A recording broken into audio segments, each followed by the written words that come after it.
I reported my neighbor's wind chimes because they were not just making sound, they were creating an atmosphere. And apparently, in this neighborhood, noticing when porch decor develops a personality is now considered escalating.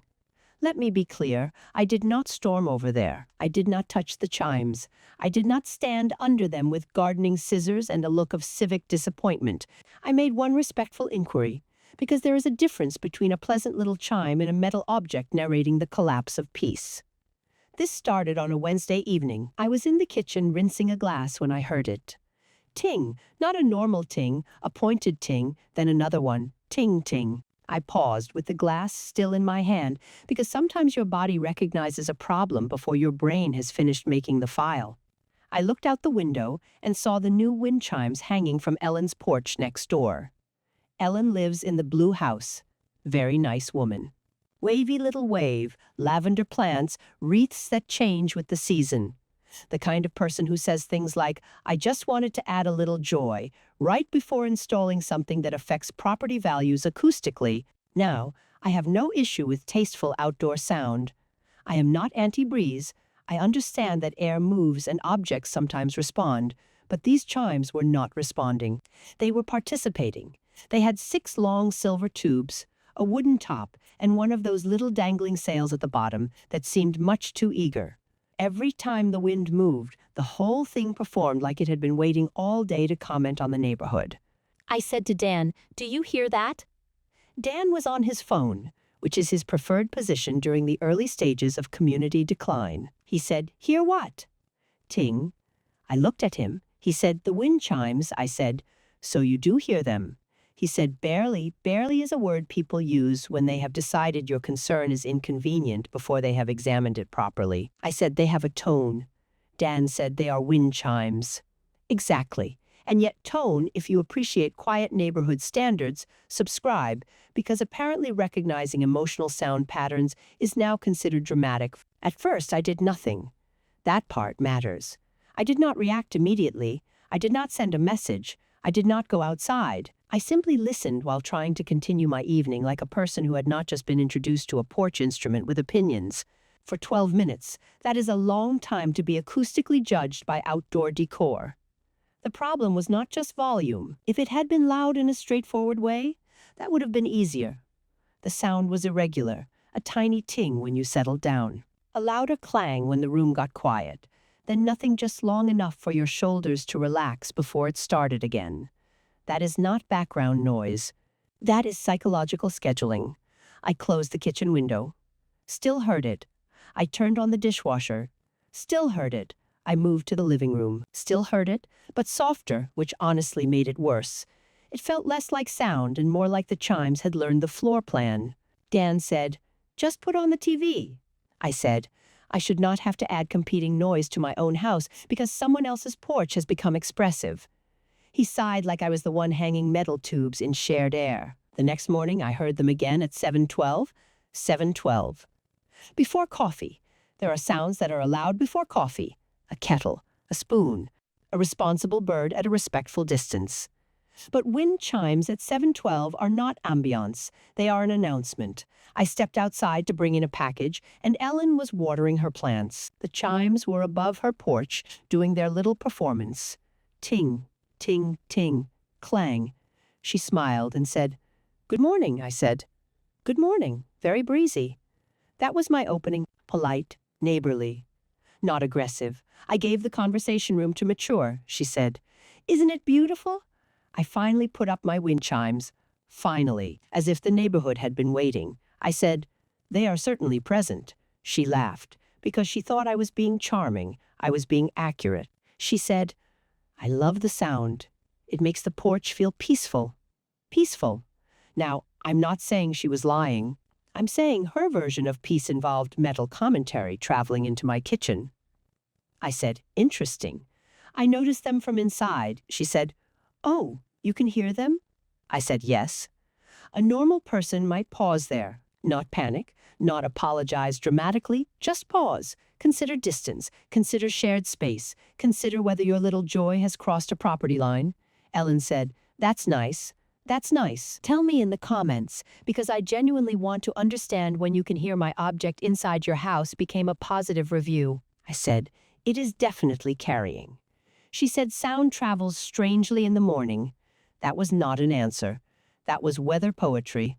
I went back inside and told Dan. She knows we can hear them, he said. Did she say that? I said I told her, and she smiled. He said that is not the same thing. This is how issues survive. People want a problem to walk into the room wearing a name tag before they acknowledge it. By Thursday evening, the chimes had become part of the house.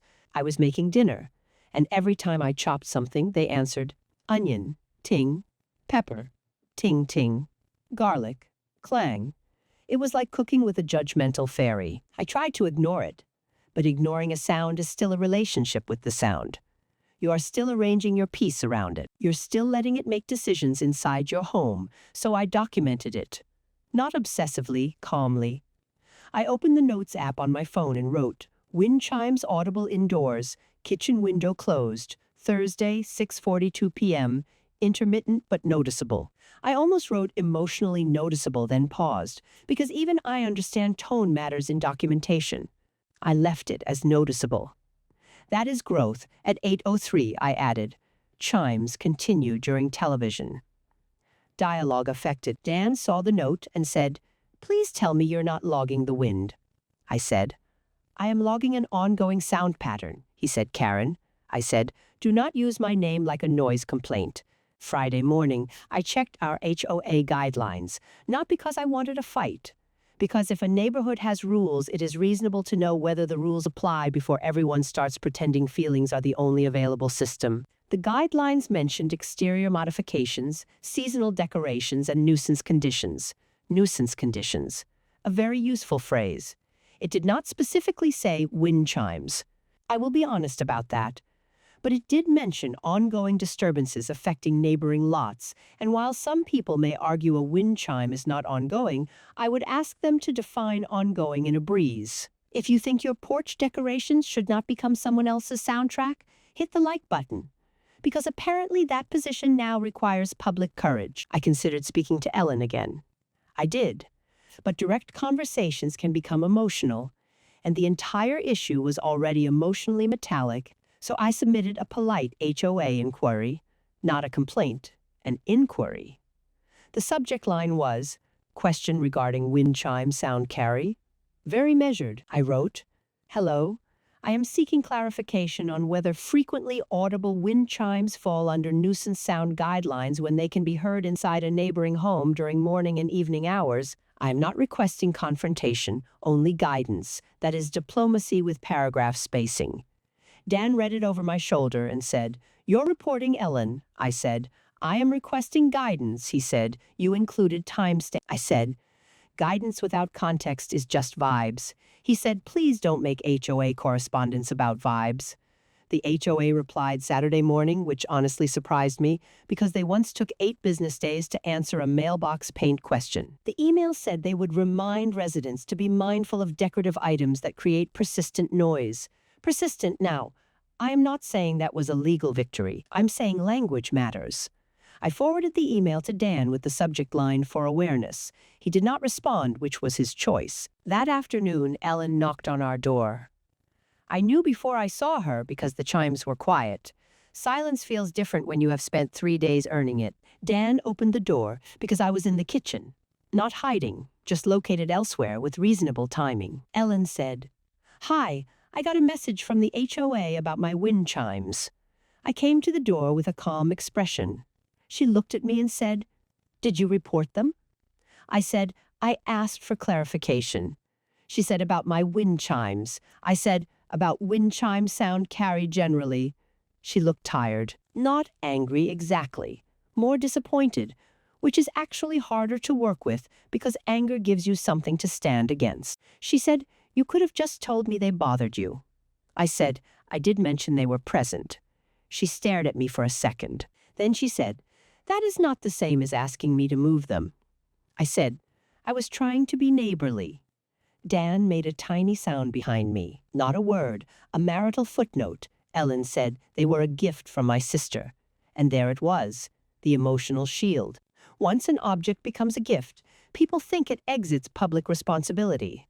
But a gifted wind chime can still have a tone. Sentiment does not automatically make something silent. Then Ellen said, "They remind me of my mom." I paused, because I am not heartless, despite what the neighborhood seems eager to workshop. I softened my face, I nodded. I said, "That's very sweet." And I meant it. But meaning and placement are two separate things.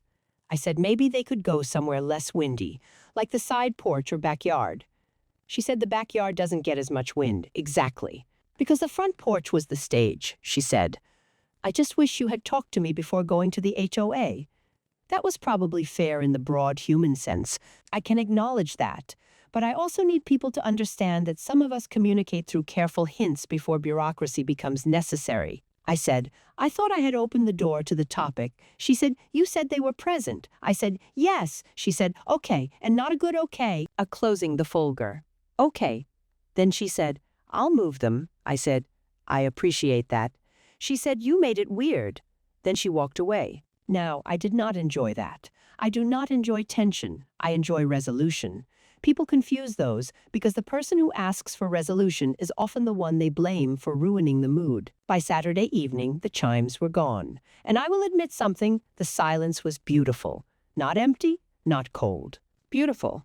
The kitchen felt like a kitchen again. The air was just air. I made tea and opened the window. No ting, no clang, no tiny silver tubes offering commentary, just normal neighborhood sound. A car door, a dog bark, a distant lawnmower that understood seasonal boundaries. I said to Dan, "Do you hear that?" He said, "Nothing." I said, "Exactly." He said, "Please don't say exactly like that." Later, in the neighborhood group chat, Brian wrote, "Anyone know why Ellen took down her wind chimes?" I stayed silent for 6 minutes. That may not sound like much, but in context, it was restraint. Rebecca wrote, "Probably because someone complained." Marcy sent a photo of her dog wearing tiny headphones. I do not know where she gets these props. I'm starting to think there is a storage bin. Brian wrote, "Wait? Was this a Karen thing?" I wrote, "If by Karen thing you mean a resident asking for clarification on persistent exterior sound carry, then language is doing a lot of work here." No one responded immediately. Then Rebecca wrote, "Persistent exterior sound carry is crazy." Brian wrote, "Car tone, cart tone, chime tone. That was unfair." This was not a trilogy. These were separate civic categories. Ellen did not wave the next morning, or maybe she did a smaller wave, a reduced wave, a wave with conditions. I waved normally because I refused to let standards make me rude. By Monday, the chimes were back. But they were different. She had moved them to the side porch, where they caught less wind, softer, less frequent, more appropriate. A little ting here and there. Nothing theatrical. And that is the part people keep skipping. The behavior changed, the sound improved, the neighborhood became more peaceful. Did anyone thank me? Of course not. That would require admitting the issue existed before I named it. Subscribe and turn on notifications, because next time I will explain why I asked a barista if my coffee order was being made with attitude or just foam. As for the wind chimes, I stand by what I did. I did not ban joy. I did not attack grief. I did not silence the breeze. I asked whether one person's porch atmosphere should become another person's kitchen soundtrack. People can laugh. People can say, "I overreacted." People can pretend they have never been personally bothered by a sound they could not politely name. But the chimes moved, the mornings improved, the air stopped commenting, and if everyone wants to enjoy the benefits of quiet, while mocking the woman who identified tone and metal, that is between them and whatever noise they have decided to tolerate. My side of the story, obviously,